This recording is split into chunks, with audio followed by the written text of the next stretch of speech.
Ed, thanks for joining me. You've commenced drilling at your flagship Irahiti base metals project this week. Now, I understand this has been a long time coming, so great to see the drill bit turning.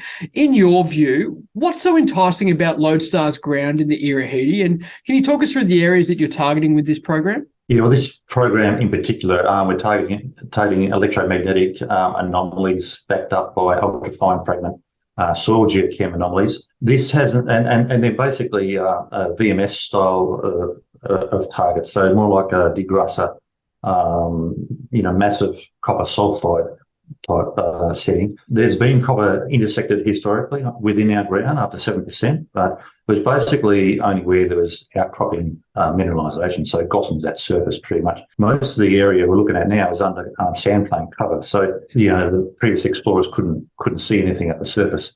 So they're blind targets, essentially. So they hadn't really been recognised the potential there. With the electromagnetic surveys and the soil geochem, there was about 30 targets identified. We've just picked the 7 best ones, and we're going to drill about 5,000 metres testing those ones. So it's a maiden drilling program for Lodestar, and so it's very exciting. Really just the start of potentially a lot more drilling. Thanks, Ed. So you referenced Rumble Resources Chinook discovery in your announcement, which I understand is located on the other side of the Irahiti Basin, but along the Yelma Frere, which shares similarities to Lodestar's tenements.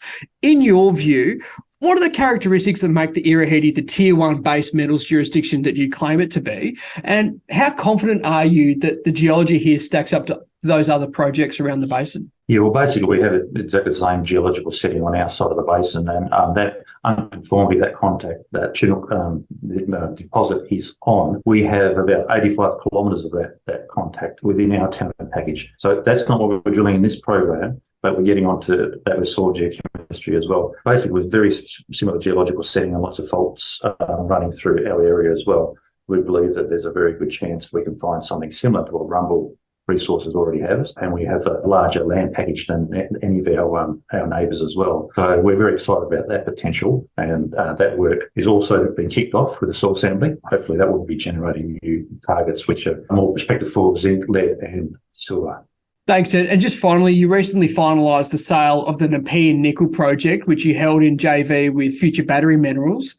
How much optionality does that now give Lodestar to ramp up initiatives across your portfolio? Yeah, well, that was very handy. We'll get $2 million out of that, and we'll use that for not just the Irahiti exploration, but also for contributing to the lithium joint venture at Kangaroo Hills with Future Battery Metals. So there's more drilling kicking off there this week as well, the phase 3. So already we've made great progress in the first 6 months worth of drilling down there, and I believe there's a very good chance of proving up an economic lithium deposit within the next 12 months there. So that money is very useful to help both drilling programs, basically.